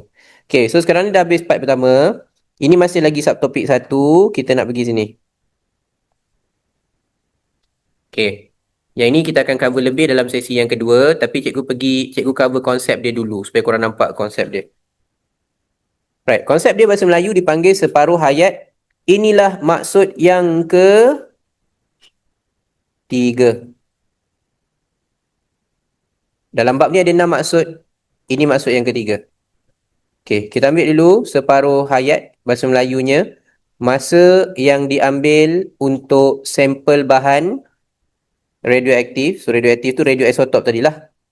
Yang belum, ini term yang penting. Yang belum mereput berkurang menjadi separuh daripada nilai asalnya. Okay, so separuh hayat tu adalah masa. Masa untuk satu radioaktif ataupun radioisotop yang belum mereput lagi untuk mereput. Okay, kalau bahasa Inggeris, we call it as half-life. Okay, half-life, time taken for a sample of radioactive nuclei to decay to half of its initial number. Okay, ini maksud yang ketiga. Okay. Sekarang dia ada graf. Graf tu kita nak faham dia punya masa tu, korang boleh tengok dekat graf ni. Masa nak baca dekat mana? Paksi X atau paksi Y. Nama pun separuh ayat tu masa. So masa tu nak baca kat mana? Masa tu baca dekat X.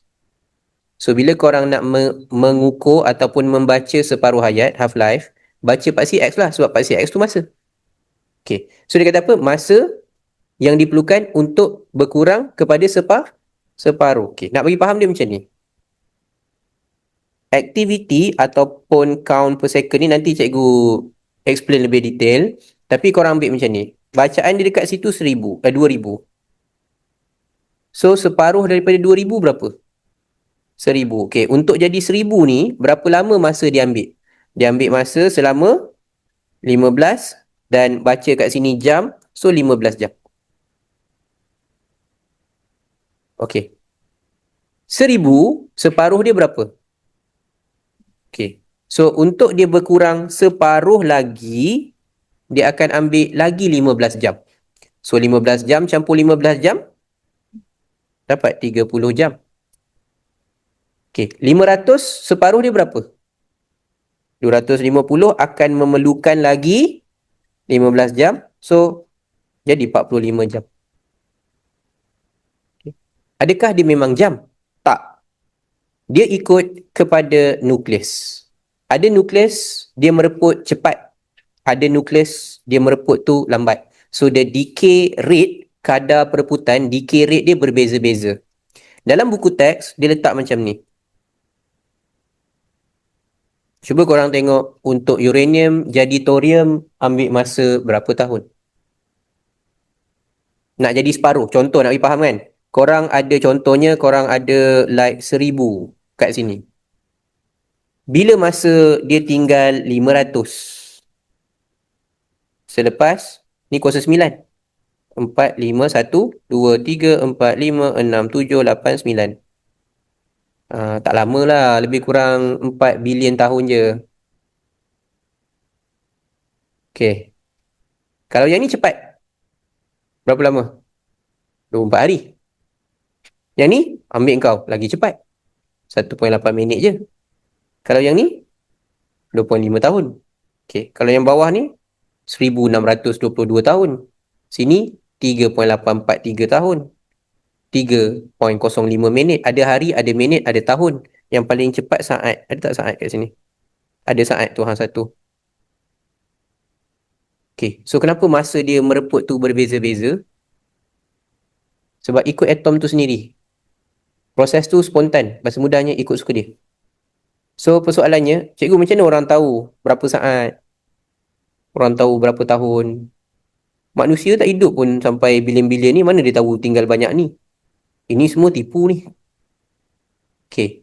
So, dia ikut ilmu matematik. Cuba tak pasti korang dah belajar belum at mat.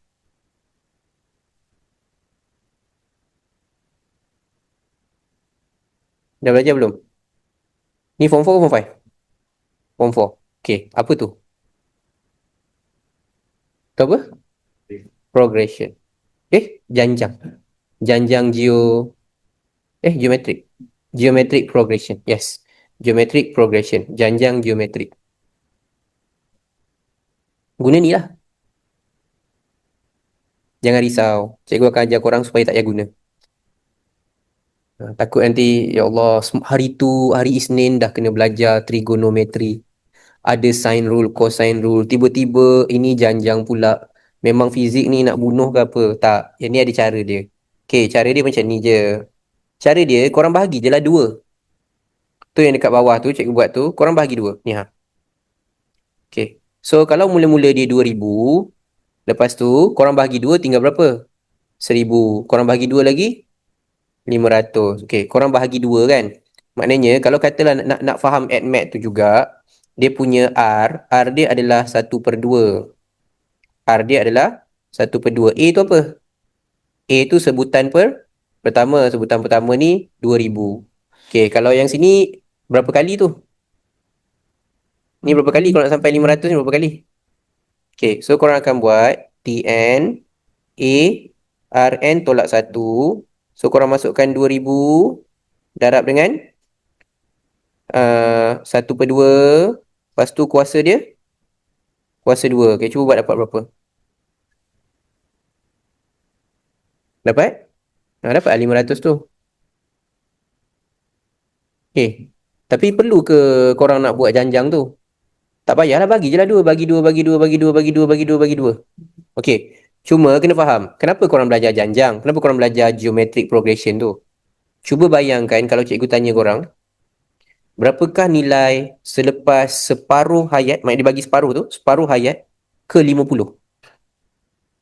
Takkan kau nak bagi 2, bagi 2, bagi 2, bagi 2, bagi 2, bagi 2, bagi 2, bagi 2, 50 kali. So, yang senang adalah guna AddMath tu. Okay, tapi setakat ni bila SPM pun tak pernah pun minta sampai 50. Paling jauh pun 4. bagilah dua sebanyak 4 kali dah cukup. So tak perlu pun guna add tu. So kalau nak guna boleh, tak guna pun tak perlu. Okay, kalau dia bagi peratus, apa yang korang buat? Bahagi 2 juga.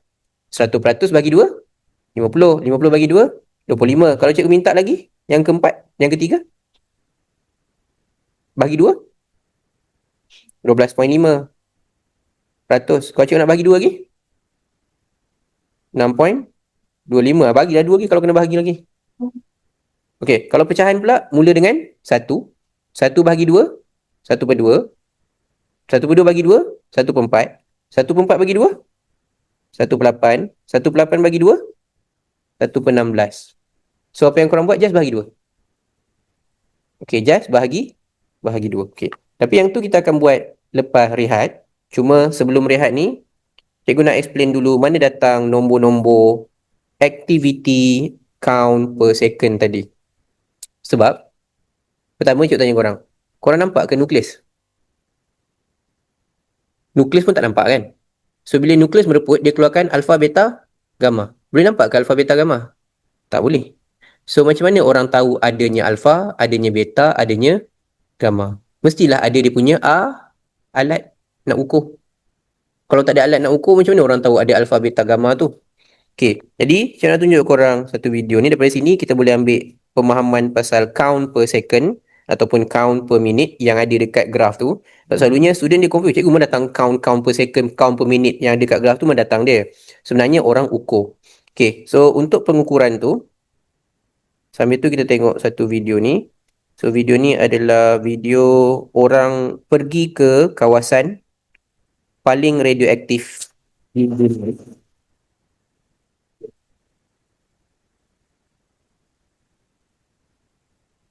Okay, kita hilangkan diri. Baik. Tak nak buka pula. Okay. Kenapa? Oh, nak kena download dulu, cik. Okay.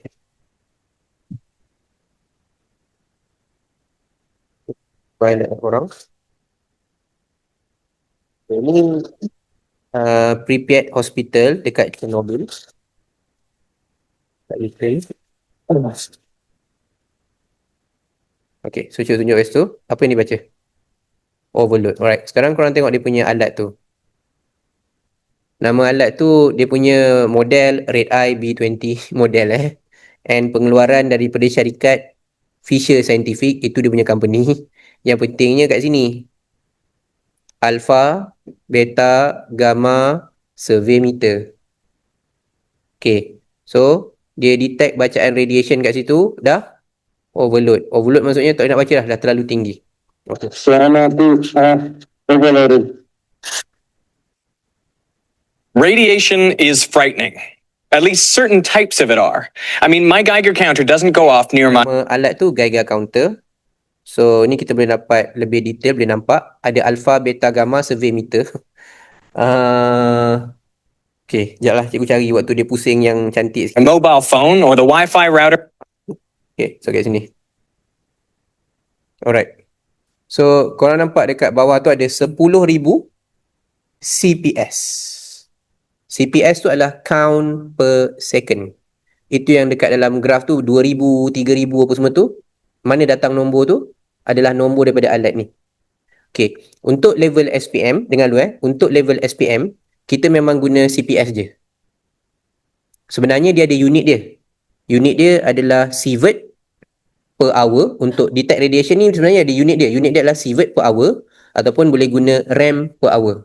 Tapi untuk level SPM, kita tak pakai langsung benda ni. Sebab tu korang tak belajar apa-apa unit untuk radiation. Untuk radiation bab ni, korang hanya guna unit CPS, count per second. Itu yang dalam graf korang kat atas tu semua ribu-ribu tu, itu semua guna CPS. Okay, kita tak pakai sievert. So, tapi dia akan guna sievert dekat sini. So, dia bacaan kat sini 0.14 sievert, rendah. Okay, micro sievert. Micro sievert maksudnya sangat rendah. Or my microwave. Okay, dia letak dekat microwave, dia letak dekat handphone, dia letak dekat router. Bacaan dia tak berapa nak ada. Okay, kenapa? Kalau yang dia letak tadi daripada handphone, router, microwave, masak ni, ini semua keluarkan gelombang apa? Keluarkan gelombang radio mikro. So dia tak keluarkan sinaran radioaktif. Okay, sinaran radioaktif adalah alpha, beta dengan gamma. Dia tak keluarkan gamma pun. Sebab tu bacaan dia rendah. That's because a Geiger counter only measures ionizing radiation. That is radiation with enough energy to rip electrons off atoms. And it's measured in units called sieverts. If you're exposed to more than 2 sieverts all at once, you'll probably die. Okay. So dia kata kalau kita terdedah dengan 2 sievert radiation sebanyak 2 sievert, mati. 2 sievert mati. 2 sievert lah. Shortly after that. Okay. Jadi, But we're exposed to low levels of ionizing radiation all the time. Bananas, for example, are rich in potassium. korang makan pisang. Dalam pisang ada potasium. Potasium tu radioisotop. So, potasium akan mengeluarkan sinaran radioaktif. Tapi bahaya ke? Jangan lepas ni stop makan pisang pula. Tak. And some of that potassium is potassium. naturally radioactive. Radioactive. So when you eat a banana, you're actually exposed to about 0.1 microsieverts of radiation. 0.1 microsievert. Okay, micro, kalau kita ambil micro tu adalah okay, 0.1 microsievert. Micro tu adalah 0.1 darab 10 desi, senti, mili, micro. Negatif 6 sievert. So, korang gerakkan 6. So, dia akan jadi 1, 2, 3, 4, 5, 6. So, 0.000001 sievert. Kita tak boleh terdedah berapa sievert? 2 sievert. So, kalau nak dapat 2 sievert dengan makan pisang, umpama korang makan 1, 2, 3, 4.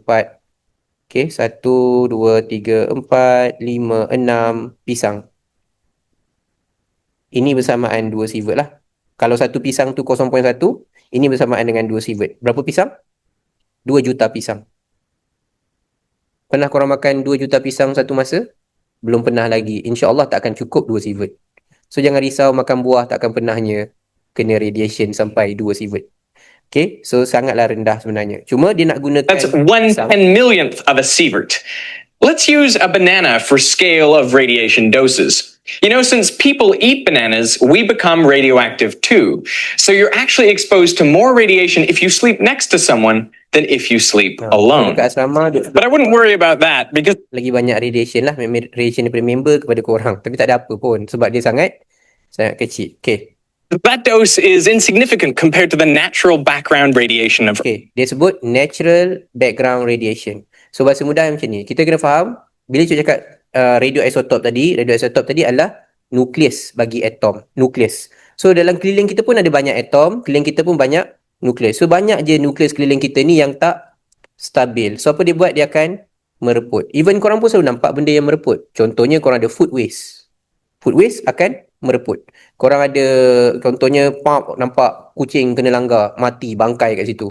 So adakah dia akan kekal bangkai tu sampai bila-bila? Tak, dia pun mereput. Setiap kali dia mereput, apa yang dia keluar? Dia keluarkan alpha, beta, gamma. Tapi tak dia duduk sebelah kucing tu, korang pun mati sama. Tak. Bau je lah. Bau bangkai kan, busuk. Tapi kena radiation dia tak tinggi. So kita panggil dia sebagai natural background. Memang keliling kita ada radiation. So tapi nilai dia tak I mean, banyak. there's ionizing radiation coming out of the soil and the rocks and air and even from space. The level of radiation here in Sydney is about 0.15 microsieverts per hour. And that's about average globally. The level's usually between 0.1 and 0.2 microsieverts. So dia kata dekat mana-mana tempat di dunia memang biasanya bacaan dia adalah 1 atau 2 pisang. Normal di dunia. So kalau kita ada alat tu, kita bawa dekat sini pun, kita akan dapat bacaan 0 point something. Memang normal 1 atau 2 pisang. Tapi apa yang dia nak buat? Dia nak pergi kepada per hour. tempat yang But there are places with significantly higher levels. tinggi. So who on earth do you think receives the maximum dose of ionizing radiation? Let's answer that question by So dia pergi satu persatu. Cikgu pergi dulu tempat yang pertama dia pergi. Ini adalah tempat pertama. some places you'd expect to have high levels of radiation might Kat mana ni? Okay, apa jadi dekat Hiroshima? Yang online bersama, apa jadi dekat Hiroshima? Hiroshima dan Nagasaki. Apa jadi? Atomic bomb yang pertama dijatuhkan kat sini, Hiroshima dengan Nagasaki. So dia jatuh dekat atas ni, Peace Dome ni. So masih lagi selepas surprise you. 10 tahun. I'm in Hiroshima, and that is the Peace Dome. It was about 600 meters above that dome, where the world's Okay. Sekarang dekat sana tinggi sikit lah berbanding tempat lain di dunia, dia 3 pisang. Okay. So jangan risau, masih selamat untuk pergi bercuti dekat Hiroshima sebab masih lagi 3 pisang. Okay. Lagi tinggi, dia pergi dekat Republic Czech. Dekat sini dia turun ke Lombong per raw material. 1.7 microsieverts per hour. That's about 10 times. Lombong apa? Lombong uranium. Okay, lombong uranium lagilah banyak keluarkan radiation. So dekat sini bacaan dia 17 pisang. So lebih tinggi daripada biasa lah. The natural backend that you would have. So mana uranium? Nowadays, most of the uranium has been removed.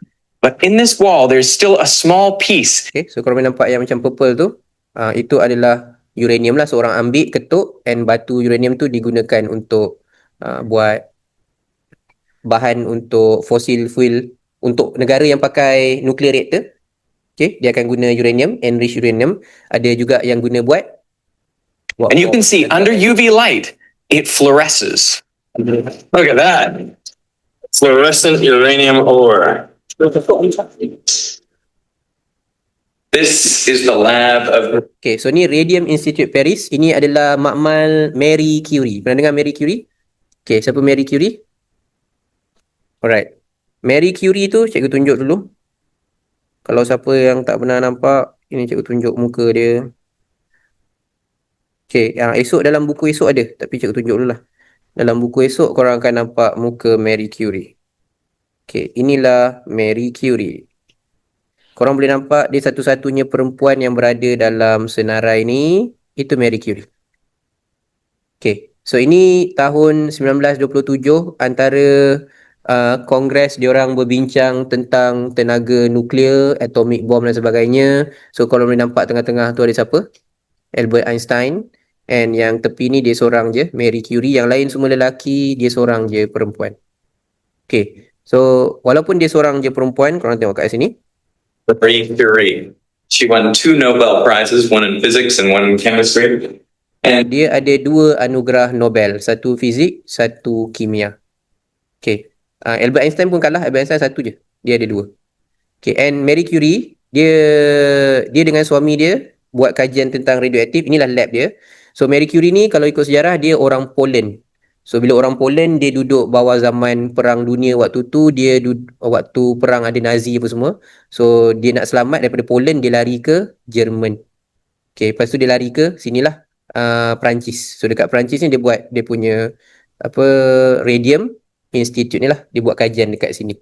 So dia dengan suami dia buat kajian tentang radiation. Lepas tu anak dia sambung. Anak dia umur 14 dan umur 11 dah follow pergi lab. And lepas dia meninggal, anak dia continue. Anak dia pun ada Nobel Prize. So mak ada Nobel Prize 2, anak ada Nobel Prize juga. she conducted a lot of her work here. So masih ada radiation dekat lab dia. Sebab kita belajar half-life tadi, ada half-life yang sangat lama. So maknanya lama dia nak mereput. So sampai sekarang masih lagi ada kesan radioaktif. Tempat yang ada kesan radioaktif, yang pertama adalah dia punya penduduk. Is this doorknob? Well, time's not much. It looks like 10 times the background. 10 Yes, pisang. more than 10. Itu 10 pisang. Dan And another is the back of her chair. You can still detect alpha particles coming off this spot dia kata detect lagi alpha particle daripada right here. Apparently, after she was working in the lab, she would come, open the door, leaving traces of radium here, and then go and pull out her chair. Welcome So radium separuh hayat dia lama. Jadi kesan radioaktif tu masih lagi ada sampai sekarang lah. Okay, so ini tempat test bom. to New Mexico.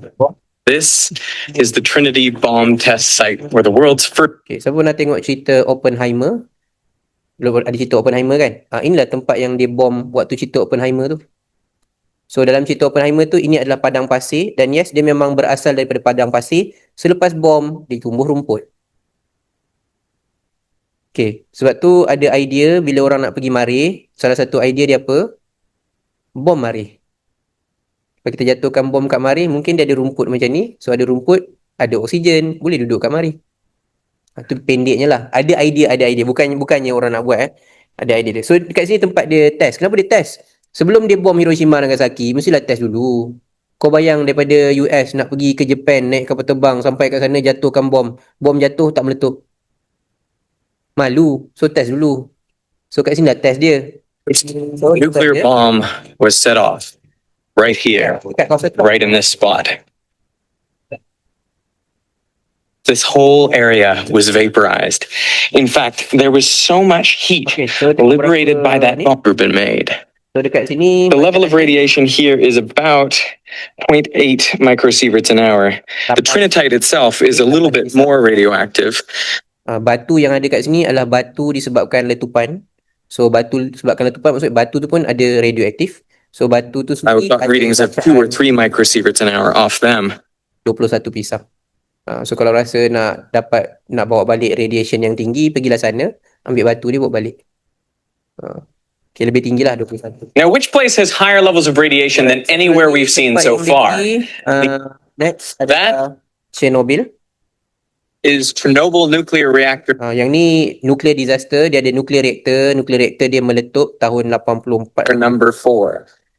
It melted down on April 26, 1986. 86. Dia tahun 86 dia meletup. So dekat sini lagi banyak lah pesan. So what happened was so much heat was generated inside that reactor that Nanti it kita basically belajar kenapa boleh berlaku letupan nuclear reactor, kita belajar dekat bab nuklear. blew the top off, spreading radioactive isotopes throughout this whole surrounding area and over into Europe. And that is why we can still detect the contamination here today. Okay, so kat sini Now, right now it's reading around 5 microsieverts an hour.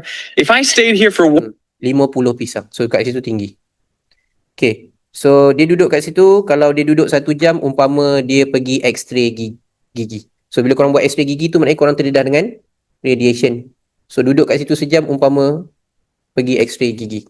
So maknanya kawasan tu kira radiation dia tinggi lah, sebab tu tak ada orang duduk. not a huge amount of radiation, reasons Ada lagi why daripada- the radiation level is Ini Fukushima kenapa pula? Yang meletup kan Hiroshima Nagasaki. Fukushima ni kenapa? Fukushima ni tsunami. Tsunami tahun 2000 berapa belas ke? Okay. So sebabkan tsunami, Japan dia banyak je nuclear reactor, tapi dia letak dekat dengan laut. So bila kena tsunami waktu tu, nuclear reactor dia crack. So bila crack, radiation boleh keluar lah. So radiation keluar kat kawasan ni, so dia terpaksa perpindahkan. we're driving into the Fukushima exclusion zone now. I'm just watching as the levels on my Geiger counter go up. So we approach the zone. Makin dekat dengan kawasan. See those black bags at the side of the road? The Japanese are doing now exactly what the people in Chernobyl did, collecting up meters and meters of topsoil. So kawasan ni dia tahu nice. So dia pakai protection. Kenapa dia pakai protection? Sebab dia baru agak baru berlaku, baru tahun 2012 kan. So maksudnya masih banyak yang belum mereput. So bacaan dia masih lagi sangat tinggi lah. Satu dia pakai protection. Tapi dah jangan mati.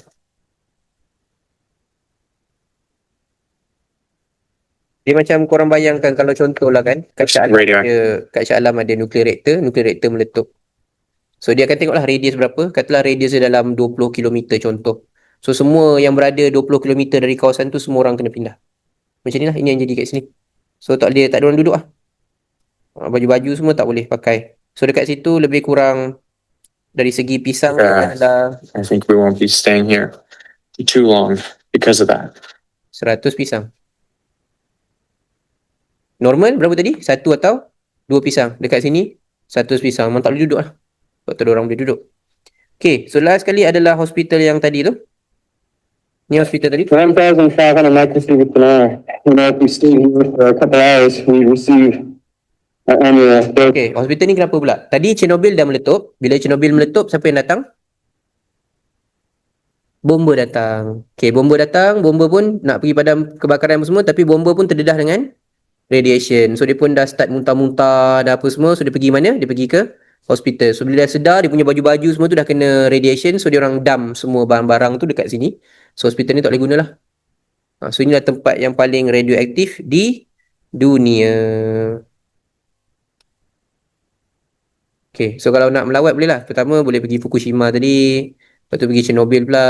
Lepas tu pergi hospital tu. Pergilah semua tempat yang tinggi-tinggi tu. Collect radiation. Bawa balik Malaysia. Okay. So, kita habis dulu untuk sesi yang pertama. Yang pasal half-life tu, kita akan sambung lepas ni. Cuma cikgu nak tunjuk kesan dia lah. Macam tadi video tu untuk tunjuk kesan. Bila separuh hayat lama, dia akan ambil masa yang lama untuk mereput. So, radiation tu akan sentiasa lagi ada dekat situ. So, tak boleh duduk lah. So, macam lab tadi pun ada 8 pisang, 10 pisang tadi kan. Maksudnya, walaupun dah lama dah, Marie Curie pun dah tak ada, lab tu masih lagi ada kesan radioaktif. Okay, sebab tu ada half-life yang lama, ada half-life yang pendek, yang singkat. Okay, apa yang wow Zakif? Apa yang wow? Yang wow tu apa? Tempat radiation tadi ke? Boleh lah make korang punya senarai nak pergi travel kan. Pertama Chernobyl, kedua Hospital Pripyat, lepas tu Republic Czech tu nak pergi nuklear lombong uranium, pergi Fukushima, Hiroshima. Asyik orang pergi Tokyo, pergi mana lagi? Kalau orang pergi Jepun, pergi Tokyo lah, pergi ni kan. Pergilah dengan tempat-tempat macam tadi. Alright, so ada persoalan untuk yang online? Kita nak berehat dahulu, makanan pun dah ada dekat Dewan. Kita akan sambung half-life dalam sesi yang kedua. Yang tu banyak sikit pengiraan. Sekarang kita akan cover pengiraan dia sekejap lagi. Lepas tu sesi ketiga dengan 4 kita ambil nuclear energy. Okay, so kita berehat dahulu and kita jumpa jam 11. Okay, bye-bye yang online. Jumpa sekejap lagi.